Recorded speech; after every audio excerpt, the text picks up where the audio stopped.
हरि ओम आत्मीय भक्त जनों सप्रेम जय श्री हरि ओम ऐम ओम जय मां सरस्वती ओम गंग गणपते नमः। जय श्री गणेश। आप सभी को श्री गणेश पूजा की हार्दिक शुभकामनाएं। आज गणेश पूजा के पावन अवसर पर हम आपको संक्षिप्त गणेश उत्पत्ति प्रसंग प्रस्तुत कर रहे हैं। भगवान श्री गणेश की उत्पत्ति कैसे हुई, इसको संक्षिप्त प्रकरण में इस तरह से जानें। भगवान गणेश गौरी के लाल कहे जाते हैं, तो फिर गौरी के ही लाल क्यों, शंकर के क्यों नहीं? तो जानिए इसका एक प्रसंग इस प्रकार से है। माता पार्वती अपनी सखियों के साथ हमेशा सरोवर में स्नान किया करती थी और भगवान शिव शंकर अक्सर आते जाते रहते थे। सखियों को बड़ा बुरा लगा। उन्होंने पार्वती से निवेदन किया कि तुम्हारा अपना कोई प्रहरी होना चाहिए। माता ने कहा कि वो नंदी वगैरह तो मेरे ही प्रहरी हैं। तो नहीं, ये तुम्हारे नहीं हैं, ये शिव के गण हैं, तुम अपना गण नियुक्त करो। माता ने प्रतिवाद किया तो सखियों ने कहा कि तुम्हें विश्वास नहीं हो तो परीक्षा लेकर देखो। एक दिन की बात है कि शिव जी आ रहे थे। माता ने उससे पूर्व आदेश दे दिया था शिवगणों को कि कोई भीतर न आ पाए, लेकिन शिवगणों ने जब शिव जी को मना किया तो शिव जी उसे डपट दिए और अंदर प्रवेश कर गए। इस पर सखियों ने कहा, देखा ना, तुम्हें विश्वास हुआ ना कि मेरी बात में कितना दम है, तुम्हें अपना गण रखना होगा। उसी वक्त की बात है, माता अपने शरीर के मैल से उसको अभिमंत्रित कर एक सुंदर सा बालक तैयार की और उसे मुसल हाथ में गदा लेकर प्रस्तुत कर दी कि इस द्वार के भीतर कोई न आने पाए। उस दिन से गणेश जो हैं गौरी पुत्र कहलाए। और उधर से जब भगवान शिव आने के लिए चाहे तो घनघोर युद्ध हुआ और उस युद्ध में सारे देवताओं की हार हो गई। अंत में गणेश जी का मस्तक कटा और देवताओं ने उसे गज का मस्तक जोड़कर गणेश से गजानन बनाया। तो एक प्रसंग इस प्रकार का है।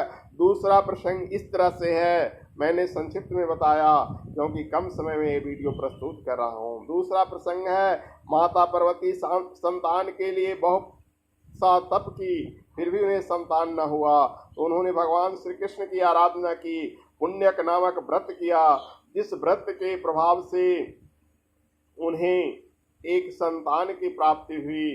उस संतान को माता की प्राप्ति पर जो संतान हुआ, पुण्यक व्रत के अनुसार कहा जाता है कि भगवान श्री कृष्ण एक वृद्ध का रूप धारण करके आए और माता को कहे कि तुम भंडारा करो, तुम मुझे खिलाओ। माता अन्नपूर्णा सब कुछ खिलाती गई, लेकिन फिर भी उसका पेट भरता नहीं गया। भगवान शिव शंकर सब देख रहे थे, हंस रहे थे, मुस्कुरा रहे थे। जब माता खजाना खाली होती देखी तो बोली कि ऐसा क्यों? भगवान ने सैन से इशारा किया कि एक तुलसी का पत्ता तोड़ कर दे दो, उस बूढ़े को डकार आ जाएगा, क्योंकि वो तुलसी का पत्ता विष्णु को प्रिय होता है और साक्षात विष्णु स्वरूपा भगवान श्री कृष्ण थे। माता ने ज्यों ही पंगत पर तुलसी का पत्र रखा, उस बूढ़े वृद्ध भिखारी जो ब्राह्मण जो बना था उसे ढकार आ गया और कहा कि अम्मा मेरा पेट भर गया है, तुम मुझसे जो आशीर्वाद मांगना चाहती हो मांग लो। बूढ़े ब्राह्मण से माता ने बोली कि मुझे एक पुत्र चाहिए। ब्राह्मण ने कहा तथास्तु, वैसा ही होगा। उसके बाद ब्राह्मण रूपी भगवान श्री कृष्ण अंतर ध्यान हो गए और माँ के बिस्तरा पर एक छोटा सा बच्चा किलकारी करते हुए प्रकट हुआ। श्री कृष्ण ही प्रकट हुए उस बालक के रूप में, इसलिए गणेश जो है सो कृष्ण है। बालक का स्वरूप में और रोना शुरू किया। महोत्सव कैलाश पर बजने लगा। सारे देवी देवता उन्हें देखने के लिए आने लगे कि शंकर जी को, पार्वती जी को एक पुत्र हुआ है जो विश्व में सबसे अनुपम है, सुंदर है। सारे देवता तो आ गए, लेकिन एक शनि देव नहीं आए।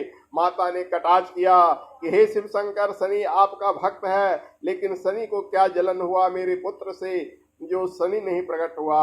भगवान शिव के बुलाने पर शनि देव आ तो गए, लेकिन उन्होंने नजर उठाकर नहीं देखा, क्योंकि शनि को पत्नी का श्राप लगा हुआ था कि जो जिसे भी देख लेगा वो जल जाएगा। इसलिए माता के संतान न जले, इसलिए शनि नहीं दिखे। माता ने व्यंग्यवान किया कि शनि हमारे बच्चे से जल रहा है। सारे देवता प्रसन्न हैं और कह रहे हैं त्रिलोक में सुंदर बच्चा हुआ, लेकिन शनि नजर उठाकर देख नहीं रहा। इतने में शनि देव तिरछी नजर से देखते हैं और गणेश जी का मस्तक कट जाता है। सारी भवन में हाहाकार मच जाता है। माता क्रुद्ध होकर शनि को श्राप देना चाहती हैं। शनि चरणों को पकड़ लेते हैं और कहते हैं, माता पहले से मुझे पत्नी का श्राप लगा हुआ है, दूसरा श्राप आप दे देंगी तो पत्नी से भी मैं श्रापित हूँ, माता से भी श्रापित हो जाऊंगा तो कहाँ रहूंगा। इसलिए हे माता, तुम जगजननी हो, करुणामयी हो, दया तो करो, मुझे पत्नी के भी श्राप से छुड़ाओ और अपनी श्राप को भी वापस लो माँ, तुम श्राप नहीं दो। माता जगदम्बा को दया आती है और उसके पत्नी के श्राप को भी कम कर देते हैं। कहते हैं कि आज से तुम्हारा देखा हुआ जलेगा नहीं, लेकिन जिस पर भी तुम्हारी दृष्टि जाएगी वो कष्टपूर्ण जीवन जिएगा। इसलिए शनि की दृष्टि जिस पर जाती है वो 17 वर्ष शनि की महादशा में या शनि के अंतरदशा में कुछ वर्ष के लिए पीड़ित रहता है। उसके बाद गणेश जी को सभी देवताओं की सम्मति से गज यानी हाथी का सिर लगाया जाता है। उस दिन से गणेश जी गजानन होते हैं। बस संक्षिप्त में इतना बोली, गणनायक गणेश भगवान की जय।